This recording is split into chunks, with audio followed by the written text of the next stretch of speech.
Hello! Today I'm going to be showing you how to save basil seeds. So what I am doing is, I'm at my grandma's house trimming some basil flowers she has that have dried out. You want them to be dried out, and you cut off the dried out one. So cut them all off, and I'll be back with you.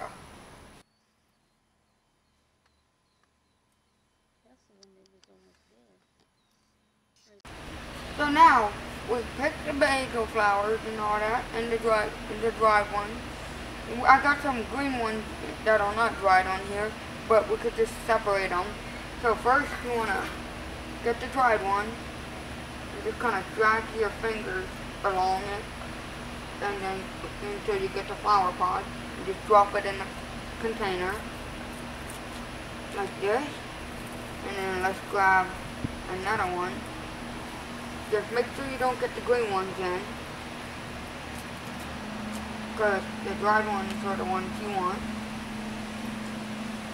A little bit more. So do this to all of this stuff, and I will be back with you.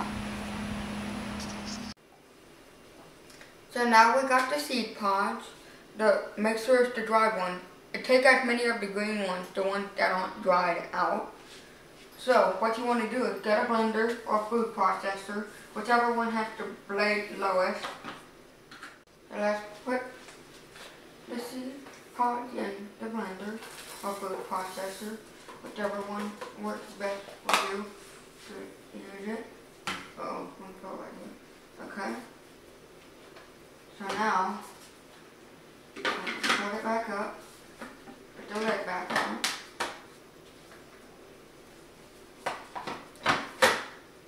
And let's blend it.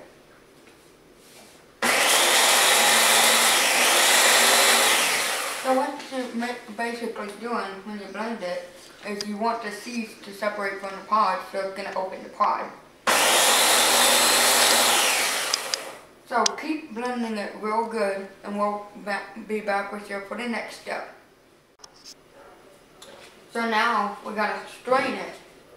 So you want to strain the seed, because you want to get just the seed, or pretty much just the seed, and no of the pod. None of the pods or pod filling. So put it in the strainer. Okay. So let's strain it. Oh yeah, got some nice seeds in here. So this is what it's looking like so far.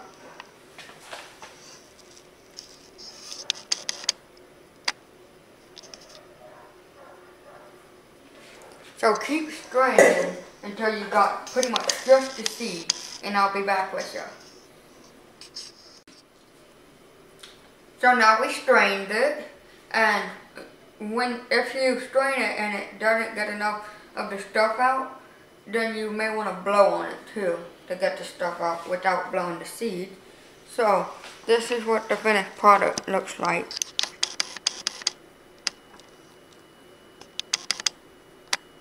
You want it to be something like that.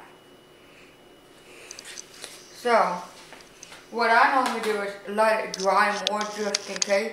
So that's what I'm going to do. So that's pretty much how you make basil seeds. I like to dry it out more just in case it's not dried out enough. So after I let it dry more, what I like to do is put it in these little seed containers. I label it, and then I put it in these little seed containers. Kind of like this basil I got right here. These basil seeds. So that's what you do after you let it dry more, if you do. So, thank you for watching. Bye!